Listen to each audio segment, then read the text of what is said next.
bang panahon noon na merong issue na kailangan mo talakayin and yet kaibigan mo? Ay, marami. Kahit pa-outscoop na ako ng iba, wala akong pakialam. Worst na na-interview mo? Nako. Worst. Maraming ganun. Marami. Magbigay ng pangalan na nakaaway mong artista. Annabel Ramos. There was a time na si Sharon medyo she didn't like yung sinulat ko about Casey na was spotted in Hong Kong with Lino Cayetano.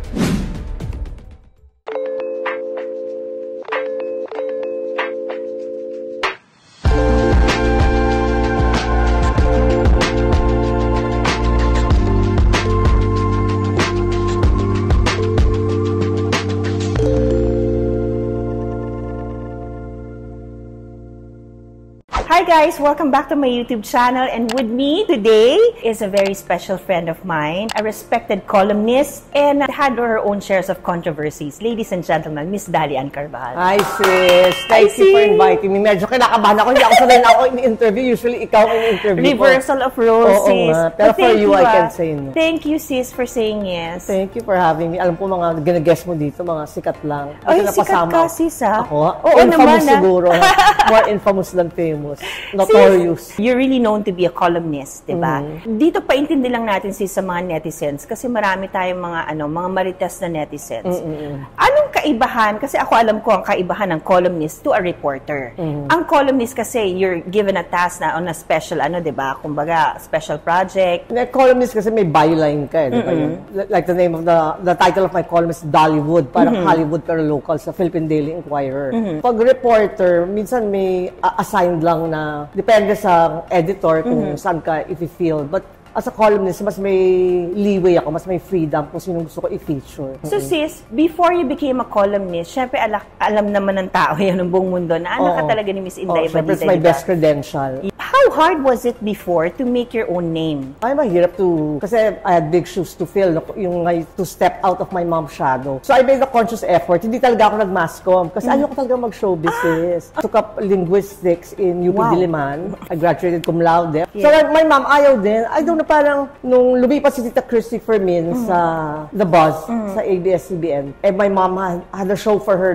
She was hosting movie magazine with Nap Gutierrez back in the day. Parang naisip nila, ako ang ipalit. So doon na nagsimula. But at first, I was hesitant kasi alam ko, I'll be always in the shadow of my mom. Pero after nun, sunod-sunod na sis, diba? Parang unti-unti na nakikilala ka ng Dali Ann Carvajal. Well, hopefully. Pero syempre nandun pa rin, parang being the daughter of Inday Badida is like a badge that I wear naman with pride. So I don't mind na, even to this day, kahit 20 years na since mom passed away, talagang nakatatak pa rin, anak ni Inday, ganun. So proud naman ako, and I don't mind. I have a question, sis. Di ba, syempre, ikaw is sa mga well-loved columnists that we have in our industry. Ang dami mong kaibigan. So, syempre, minsan, pag columnist ka, meron bang panahon noon na merong issue na kailangan mo talakayin and yet kaibigan mo? Ay, marami. Pero ako kasi, ang principle ko dyan, friendship always outlived a scoop. Ako, I put a premium on friendships talaga. So, kahit ma-outscoop na ako ng iba, wala akong pakialam. Kasi ang scoops, they come and go naman. Talagang ang balita,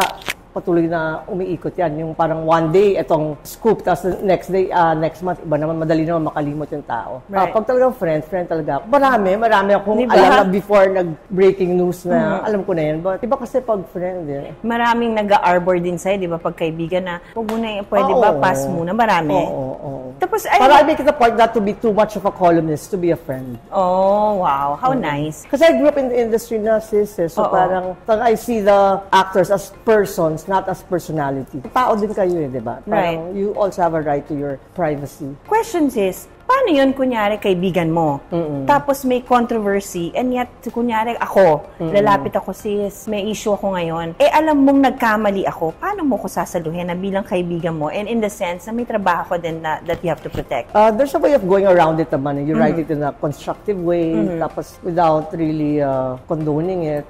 So, nasa na naman yun, angulo-angulo. Kasi di ba ngayon, sis, we are in a world of fake news. Di ba? Oo. So, paano ka nasa-shy away sa mga ganyan. News. At talagang, hindi ako yung mag-rely sa hearsay or pag nakita mo lang online, parang papatulan mo na. Talagang dapat direct ka sa source. Totoo ka. Kasi many times pag gusto mo kung may tatanong ka sa akin, you still ask me, are you comfortable with this? Yeah, because I always ask kung pwede o hindi. Kasi syempre, parang kahit close tayo, you have to respect that. Paano kunyari, sis, dumating yung panahon na kung saan ka nagsusulat ngayon, bigyan ka ng assignment na itong celebrity ito, kailangan mong gumawa ng feature about him or that celebrity, him or her, medyo madami kang alam dun sa celebrity na yun. Paano mo iaano yun? The same way that I did with you, tatanungin ko kung comfortable siya answering those questions or hindi. Pero syempre, kailangan may spice pa rin, di ba? Minsan, it's how you write it naman. Yes, And, without being... I have a way naman with words. So, iba-iba naman kasi style ng columnist and ng reporters. So, iba talaga gusto nila controversial. No? Ako more gusto ko yung may puso, yung pagsusulat. Correct. Sis, eto na. Ayan na. Pasakali pa lang to. Eto na. We all know also, you've had your own shares of controversies in Siyempre, yan? It comes with the territory. Diba? And you are known to be one of the quotable queens. You love to quote, diba? Among all your quotes, sis, ano yung pinaka-favorite mo? My original quote. Sabi nga iba that I should come up with a book na When my heart is in it, the sky's the limit. Bakit mo nasabi yung quote na yon? Anong story behind it? Kasi pag nag-love ako, I don't know how to love half-heartedly. Talagang kahit sa kaibigan or... All mine to give. All mine to give. Para when I turn my back, I'll have no regrets. Kasi I know I gave it my 200% and yet it didn't work. But no regrets. Kasi once upon a time, naging happy ka naman with that person. So, it's lessons learned lang. And napansin ko rin sa'yo, sis, no? Siyempre, meron ka ding ex na artista, di ba? Siyempre, papakulay ng autobiography yan. Di ba? Ng biography. Pero, kahit nag-part ways kayo, we never heard you say anything against that person or ill, di ba? Oo, kasi parang babalik at babalik din sa'yo yun, magbubumerang yun, parang poison. Parang dwell on the bitterness. Kasi yung good times na lang, di ba? Kasi it will reflect pati sa attitude mo sa buhay, pati sa itsura mo, parang ang nega, ayoko nung ganun. Mabigat, diba? Yes. Pag may emotional baggage ka na bit-bit after a relationship, alam mo yan. So, many times, diba? sis. Kailangan i-unpack ang emotional baggage para maka-proceed sa next relationship. Is that the reason why you're still single now? Nako, oo nga. Kasi quota na si Cupid sa akin.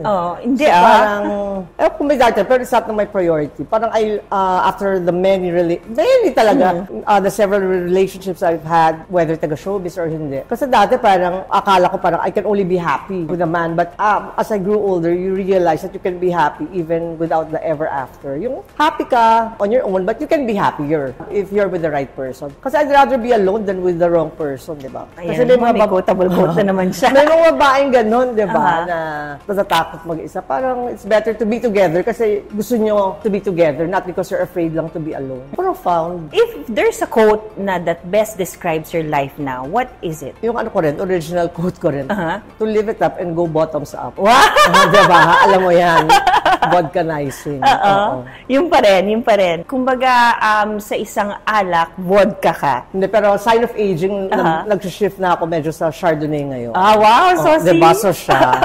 I have a question also, sis. Siyempre, ang dami mo na na-interview na celebrities, diba? Name ko sino yung pinaka-best mo na interview mo. Sa local o sa foreign? Local. Dami. But I enjoy interviewing Martin Rivera always. Yes. Kasi, parang he makes my work easier. Walang tapon, kumbaga. Yung lahat quotable quotes. And he really gives very intelligent answers, hindi showbiz answers. Diba? Alam mo yun, yung parang no comment, or parang ikli lang, or parang nag-avoid. He's one of my favorite interviewees, si Martin Rivera. Na na-interview mo? Nako. Worst. Makikita natin ang tapang mo, sis. Worst. Hindi nga ako matapang. Oo. Parang wala namang worst. Wala. How would you define worst? Yung di ba rin sumagot? Oo, yung parang pinapaikot ka lang, yung parang wala ka man lang makuha at parang kulang na lang na, ay, wala akong deadline dito. Maraming ganun. I make them look smart na lang, parang I medyo embellish their answers. But siguro kasi, as I said, di ba, personalities are also persons. So, minsan baka they're having a bad day or wala lang sa mood. Inuunawa ko na lang. So, pinapaganda ko na lang yung, or parang, hindi ko ipipilit. Yeah. Sis, question, sa pagiging columnist natin dito sa Pilipinas, is it really parang makakabuhay ba yan ng isang pamilya? Doon sa mga nanonood sa atin. Siguro noon, but during these times, na medyo, mahal na lahat. It's not enough. So, kailangan meron ka rin... On the side. Oo. And on the side, sis, what do you do now? Pero ang dami mong events sa pinupunta. Ayun lang. Yun. I cover events. And I help IC, my son, who has his own digital marketing company. Right. So yun, tumutulong din ako doon. Mas malakas pa kumita si IC sa akin. Sabi ko nga, buhayin na lang niya ako. Ayoko na magtrabaho. Correct. Si IC and you are very, very close. Ako ang I always tell him, siya ang pirated version ko, ako original. Tapos sabi niya, pero naman, mami, mas mabenta ang pirated. Kasi di ba, magkamukha kami, parang kayo ni Martina. Pati ugali, pareho-pareho. Hindi naman kayo nagka-clash? Ay, nagka-clash na kami. There was a time that he even left home. Natural naman yun. Yeah. But after that, minsan you have to be apart to see what you had together. Di ba, quotable quote uli yun. Whether mag-ina or mag-jowa, di ba, kailangan distance minsan kasi mas ma-appreciate yung isa't isa. Yeah. Kasi minsan when you're too close for comfort, hindi nyo na nakikita yung perspective. Pero na-resolve na rin naman namin. Lang, tampuhan lang. Kasi nakikita ko how talagang sobrang close kay ni IC, At saka you're really there for IC talaga. Oo, talagang konsentidorang ina. Babaeng bakla kasi ako. So talagang, kasi iba di ba nahihirapan mag-come out. Ako, it was parang hindi naman naging problema when he told me that he was gay. Can you take me to that moment, sis, when he first revealed to you that he's gay? Ako si Drew Arellano, dyan, pivotal ang role. Kasi it was the birthday of his ate, my daughter Bianchi. Ang script niya, pa-invite ko daw si Drew kasi crush daw ni ate. Yung pala, siya ang may crush. Pero I knew na, all along, na he's gay. Iniintay ko na lang yung confirmation. So, yun na, nung medyo, syempre, uminom na. Tapos yun, umiyak na. Sinabi nga niya na, crush niya si Drew. Yun na, nagyakapan kami, konting iyakan. Pero I already knew, even before you told me, tanggap ko na. So, I wish the mothers out there who have gay sons, huwag lang pahirapan, diba? Kasi it's not naman a crime to be gay. Correct. And lalo na kapag yung gay mo namang anak is also an achiever, diba? Super. Diba? I mean, IC is an achiever. Oh, super. Look at him now. And the best men are gay, as I always say. Yeah. The more I know men, parang yun naman sasabi ko. Talagang, minsan they have more balls than some men. And I think, ang character naman, hindi natin dapat i-judge by the gender, sis, diba? Kasi nga, sabi mo nga, marami naman na nag-achieve na tao, irregardless kung anong gender nila, diba? One love fits all. O, diba? Ano yun, LGBTQ+, na talaga ako supporter. Correct. I am too, sis. I am. Alay. Diba? Kunyari, bibigyan ka ng Panginoon ng pagkakataon na makausap mo si Miss Inday Badiday. Anong sasabihin mo sa kanya ngayon? Sarang hamnida. Yan parang sinasabi sa show, diba? I love you in Korean. That sums it all up. And siyempre, thank you for all the good seeds that she planted. Kasi parang akong nagaan, the good name that she left. So, I have that responsibility, not just to carry on her legacy, but to protect the good name that she left. Naiyak tuloy ako. Oo nga. Sorry. Love na love ka ni Mommy. Alam mo, can I just tell you, sis, palagi ako magpapasalamat kay Tita Inday Badiday because nung time na nag-admit ang mom ko na may anak nila ako, love child ako ni Papa Jimmy Menendez. Because diba during 80s, kapag matinee idol ka, hindi ka pwedeng umamin na may anak, diba? Si Tita Inday Badiday yung nagbigay sa amin ng espasyo sa TV niya na manawagan ng mom ko sa dad ko. Kaya nakilala ko ang dad ko ulit. Kaya I'll forever be grateful to Tita Inday kasi doon din ako nakita nila Mother Lily at nakita na parang, pwede siya mag-artista. So parang ang daming na-open na avenue sa akin ng show ni Tita Inday na eye to eye. I'm sure Mom is so proud of you. And kaya, she's watching. Through you, sis. Thank you. Yes. Question, napaso na ba ang puso mong magmahal ng taga-industriya? Hindi naman. Kasi naman when I fall for someone, I don't consider that. Minsan nga, matatawa kasi IC may lumigaw sa akin mayaman pero older kasi I go for younger guys. Till now? Oo, ewan ko. Parang kasi they're fun eh. Parang ayoko kasi yung people who walk in a straight line. Kaya siguro I don't look my age kasi parang I hang out with younger people. Naman lahat but sa relasyon mostly younger than me. Do you still see yourself falling in love again? Are you not closing your doors? Closing my legs. As I said kanina, parang hindi ko na priority kasi happy na ako. Pero pag binigay sa'yo, hindi ka naman hindi. Huwag lang sana yung sakit ng ulo or parang I'm too old na for that. Yung drama and away-away. Parang napagdaanan ko na lahat. Been there, done that, felt that. Parang graduate na ako. Pero sabi nga nila, once you stop looking, that's when it will arrive. No? So, kasi ako ganun, sis eh. Or have fun with the wrong ones until the right one comes along, ganon. Oo. Hindi pa ba tayo kota sa wrong one, sis? Medyo kotang-kota. Repeat offender ako parati. Pero minsan yun yung fun eh, di ba? So, I would say man, they're wrong kasi parang they serve their purpose in our life, and at that time ng buhay natin, we were happy. So, I don't ever consider it a mistake. Even if I fell for the wrong people. Ang isa ko pang line is, I have sleeping problems. I sleep with the wrong men.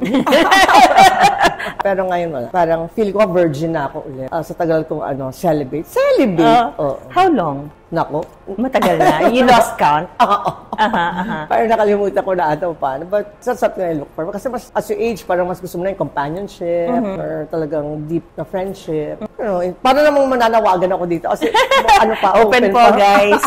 Single po ang kaibigan ko. Kaya lang mag-ingat po kayo kasi sobrang talino po nito. She will outsmart you. Pero when I fall in love, I get tired of using my brain. So, all heart ako. Kasi parang sinasabi, talino mo, ganyan cum laude ka sa UP pa. Tapos pag in love ko, meron bang hindi tanga sa love? Oo nga, no? Totoo nga, no? Yung mga matatalino, normally hindi nila ginagamit yung di ba? Kasi pagod na kami using our brain. So, pag love, all heart. And I think love should be that way naman talaga. Kasi pag ginamitan mo ng utak, parang hindi na love you. Kasi parang nagiging practical ka na and logical. Right. But syempre, that's the best advice. Kasi mahirap masaktan talaga pag all heart. But for me, that's the way to go. Miss Dalian, doon sa mga nanonood na gusto maging columnist, what does it take to be a columnist? Anong kailangan nilang gawin to be one? Syempre, number one, you should be fond of writing, di ba? And develop your own style and always have integrity. Tama. Hindi lang susulat ka na lang just for the heck na may masulat or parang you copy others. Parang, yung pa isang advice sa akin pala ni Mommy, ma-share ko lang. Always focus on your own path. Don't look around you, your competitors or whatever. Kasi you lose your focus. Yung lingon ka ng lingon, di mo malayan na unahan ka na nila. So, parang focus lang on your own path. And always din importante sa columnist is yung credibility, no?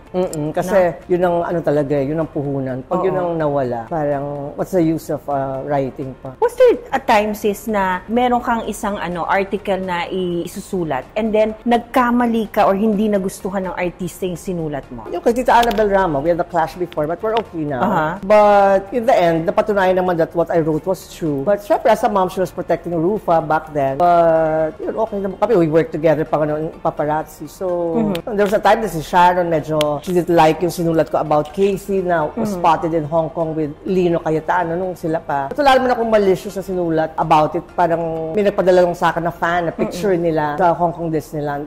Siguro protective din na siya, ma'am. But nagkaayos na rin kami na Sharon. Luckily naman, wala namang akong nailabas na parang fake or parang invento. Parang misinterpretation lang. Katulad na I meant well naman, wala naman akong malicious intent. So far, wala naman akong libel case.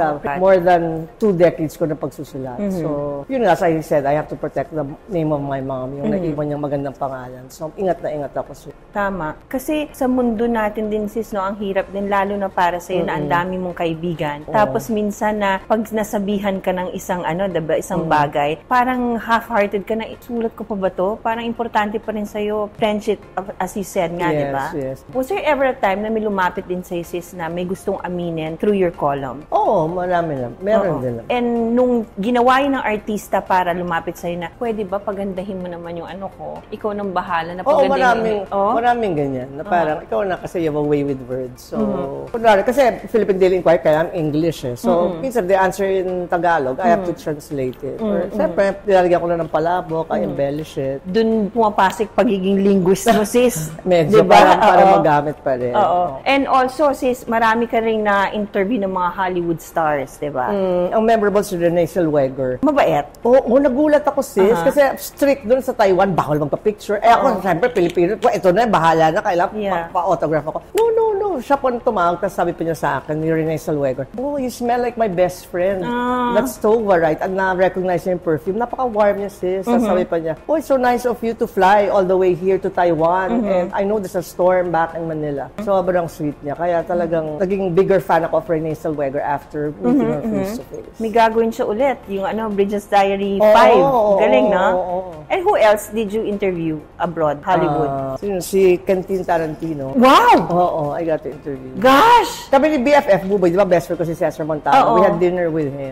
Talagang starstruck ako noon. Kumusta sila, sis? Iba din sa kultura natin? Hindi naman, you'll be surprised eh. Parang din normal? I don't know, I haven't met naman all the Hollywood stars, Oo. but those I've met, yan nga, sila Renee Zellweger, Quentin Tarantino. Bait naman. Marami silang mga protocols. Unlike us, diba? Siguro, Yun, yung kay Renee, talagang bawal ako. I push my luck, ayaw nakalusot. So, okay naman. Last question, sis. Killer question. It's up for you to answer or not. Alam ng tao na naging kayo ni Senator Robin Padilla, Oo diba? naman. And you're still friends. Oh, sis. yeah. And Even with Mariel, diba? Yes, yeah. Ano yung nararamdaman mo na yung nakarelasyon mo ngayon ay isa sa mga respetadong public servant natin sa country? I had no doubt in my mind that he would make it because nung time namin, it was short-lived lang naman. He was running for governor sa province Nueva Ecija. Nueva Ecija. Magulo yun. I was the last girl in his life bago siya na nakulong. So kaya medyo magulo yung time na yun. So nakita ko kung gaano kabuti yung puso niya. He may not have graduated in Harvard or whatever. Pero wala naman yun sa mga pinag-aralan nasa pakikitungo mo sa tao, sa maliliit na tao. And I saw that in his unguarded moments. That's why pinarating ko rin sa kanya that I'm proud of him through his manager, Betcha. And Pinoy is always there. Napakabait na tao, napakabuti. He remains a friend. Ngayon, lately, di ba, sis, medyo binabash-bash siya on some of his views na hindi naniniwala ang tao. Ganun naman lahat eh. You can't please everybody. Oo, di ba? Ikaw, sa tingin mo, he's fit to be a public servant, di ba? Oo, kasi ang puso niya nasa publiko, nasa masa eh. And he doesn't need the money niya eh. He has everything na money can buy. Oo, he's self-made. And yung rags to riches story niya talaga, inspiring. So yung bashers, hindi man mawawala yun eh. Bashers are just confused admirers. Kasi di ba, kung ayaw mo sa akin, ba't mo ako pina-follow, di ba? Ba't mo pinupuna lahat ng ginagawa ako? Parang doon ka sa hinahangaan mo, iniidolo mo. Siyempre, hindi man mawawala. Siyempre, nobody's perfect. So he may have his flaws, but I think his good points outweigh his flaws. Right. As a columnist, sis, do you get bashing comments also? Do you get bashed? Yeah, kasi How do you deal with it? I don't read it. You just block? I don't block it. Parang wala lang, dead ma lang. Dead mo lang? Parang blasé. Parang Waste there's a way of to time. deal with it. Yeah, kasi if their opinion matters, it will affect me. But parang parang sino ba sila? They don't know me and... so, Correct. Kasi What can you quote about bashing now? Yun nga, you're just confused admirers. You must be a fan. Yes. Continue watching because parang next episode is coming up. Parang lalo mong asarin, di ba? Wala naman sila magawa, parang get a life, di ba? Kasi wala, naka-monitor lang sila the whole time, bash lang ng bash. Gusto lang makilala at your expense o gusto yung celebrity na binabash nila. Well, siguro, ibang celebrity kasi mapagpatol, di ba? Yung parang ine-empower pa nila yung tama, yung toxicity. Yung basher na aaway nila. Sumikat tuloy yung basher, di ba? Tama. Pero siguro napuno na rin. Pero iba-iba kasi ang threshold level natin for yan nga, yung pain. So yung iba, di ba, iba dinidemanda pa. Ako kasi sis, pagka Ikaw? binabash ako, babasahin ko lang siya. Pag tungkol sa akin, dead ma ako. Pero pag if they say something about my children, parang iba. Yung parang, sandali, hindi nyo man alam kung anong hirap ang pinagdaanan namin tatlo. Alam mo naman, single mom tayo pareho. Di ba tayo, single mom tayo, di ba? Na parang ganyan lang kayo kadali magsabi na masama about them. So dun medyo naano ko. Kaya pag aani ko muna, may 3 seconds rule ako sis eh. Babasahin ko siyang ginanamnamin ko. Masama ang loob ko. After 3 seconds, block! Yung hindi na kita bibigyan ng chance, di ba? Yung parang gano'n. Kasi dati mapagpatuloy ako, kilala mo ko, sis, di ba? But as we mature, di ba? Oo, di ba? Parang ngayon, parang okay waste na. of time and energy. Correct. Kaka-wrinkles lang tayo. What is your message to IC? To IC, I'm super proud of you and thank you for being the man of the house. Do you stay in one house, ha? Yes, ganun niya ako ka-love, kahit afford na niyang. And he has a love life. Talagang very, sobrang super happy siya. Oo. Doctor yung kanyang boyfriend, si Rick. And yun, nakikig-vicarious thrill na lang ako sa kanila kasi parang third wheel ako parati. Are you close to the partner? Oo. Konsentidorang ina nga ako. So medyo pag magla-loving time sila, mami, mag-vanishing act ka muna. Wala ako sa bahay. Tapos mag-text coast is clear na ba? Tapos na ba? Saka ako makaka-uwi. Kasi siguro naiilang sila knowing that I'm there. Tapos magsa-sexy time sila. So kailangan mag-Houdini act ako, vanishing act. Oo, ganun. Mami, ganun. Ano na yung routine na yun? Anong oras ang vanishing act? Sis, would you like to invite our viewers to also read all your articles, di ba? And where can we see you, catch you? To all the viewers of Sis Aiko, but first, thank you for this opportunity. Please keep supporting my column in Philippine Daily Inquirer. It's also online, Dollywood. It comes out every Saturday. And abangan nyo yung aking YouTube channel. Hopefully, it will happen soon. And syempre, una ka sa magiging guest. Ay, thank you! You're in my top 10. Thank you. So, kasi usually, yung YouTube channel ko, sis, meron kaming game. Truth or Dare. Okay. So, kapag hindi ka nag-stick sa pagiging truthful, as you've said nga, one of the credible columnists ka that we have in the country. So, magkakasubukan tayo ngayon, sis. Anong naman dito? Yung consequence. Yes. Truth or Dare. Magbigay ng pangalan na nakaaway mong artista. Annabel Ramo. Pero yun nga, sinabi niya na kanina okay na sila eh. So, sa lahat ng interview, kanino ka pinaka na-underwhelmed? Truth or Dare? Truth? Hindi ko maisip eh. Ang bait talaga niya. Ever since talaga, ayaw niya nakakasakit talaga ng Kaya magde-dare kasi sa pasensya na ha. So, ito. Ipakita ang most recent picture mo sa gallery ng phone mo. May puro screenshot eh. Patingin! Wag yung picture natin, sis, kasi ang huling picture is kaming dalawa eh. Kami kasi yung recent pictures eh. Ayun, sino yung screenshot? Hindi, lang to, screenshot. Ito yung picture, screenshot ko lang from my memories. Yung The Buzz Days. Yan. Ito. Tito Boy and Tim Yap, anak ni Daza. Si Papi Daza and Walden Belen. Kasi mahilig kasi ako tumingin sa memories ng Facebook. Sa pag gusto ko yung nasa memories, screenshot ko. Mo. Next question, please. GMA, TV5, ABS-CBN, sino ang best TV network sa panahong ito? GMA. GMA, why? Kasi like now, Showtime is there na. And I think in this day and age, wala nang battle of networks. Diba? Yeah, kasi combined na ang ABS and GMA, no? Nakaka-happy, no? Things na hindi natin na-expect nangyayari ngayon, no? Ako talaga naniniwala ako, sis, na ang industriya natin, napakaliit lang para talaga magkaroon ng network. Sabi nga, there are no permanent friends, no permanent enemies, only permanent interests. Right. Maliit lang yung mundo talaga natin. Eto, mapapalaban kasi. Ay, nako. Last question. Okay. Katniel, Sarah and Richard Gutierrez, Bea and Dominic, kaninong breakup ka hindi nagulat? Hindi ako nagulat? Oo, yung parang expected mo na mangyari. Bea and Dominic. Ay, bakit? Kasi parang, hindi naman sa Bea is more famous than him. Oo. Kasi siguro yung age gap. Okay. Saka parang hindi pa malalim yung relasyon nila. Unlike Katniel, talagang 11 years. Oo. Tapos si Sarah and Richard may anak. Oo. Controversial. But anyways, tuloy na naman ata yung kasal, di ba? Ay, hindi ko alam. You should know better. Doon na nga ako nako-confuse. So, alamin natin. Abangan natin. Abangan natin yung kasal mo. Yeah, soon, sis.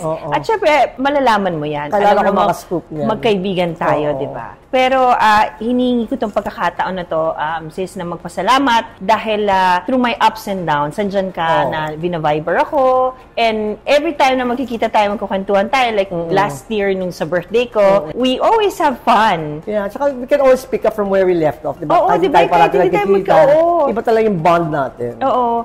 Kaya salamat si Yai or other friends. Yeah. And wala akong ibang pinagpa-pray para sa'yo na kung hindi pa handa ang puso mo magmahal, pagpa-pray ko na maging masaya ka on your own. Because hindi naman madidefine ang success ng isang tao sa pagkakaroon ng love life. But yung happiness mo within is what matters most. Thank you, sis. Diba? I love you. Love you. And maraming salamat. More power to your channel. Thank you. Ladies and gentlemen, Miss Dalian Carvajal. Okay naman.